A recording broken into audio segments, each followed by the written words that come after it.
Aa kardeş o dizisini mi? O yüzden siparişinizi getirmişim. Kimdi orada? Aa hanım, siz üstüne... Heç qonşun qızıdır. Komşu kızına da adenin məhəbbət Hayır, gibi. baş- Məhəbbət qızdır, məhəbbət oğlandır.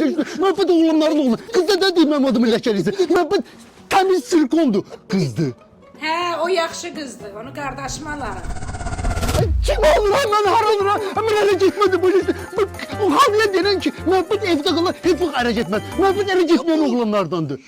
Ay, hala bu da sənin sifarişin. Ay yavaş taqqıldı atma. Hə deməli sən araq alıb arvaddan gizlin içsən, vermirəm, 20 ver. Ha. Elə ayıbdır bunu daxsı yoxdur, bu şəxsi söhbətdir. 20'lik ver, bəxtə mən qız mızda dedi, mən tələ edəcəm. Aysa, görsən o cibi, o şəxsi cibimə qoyum, hala. Getdik bayram mübarək. Bravo. Sən adın niyə məhəbbət qoyublar? Ona addır. Ay, məhəbbət yeganə addır ki, uniseksdir.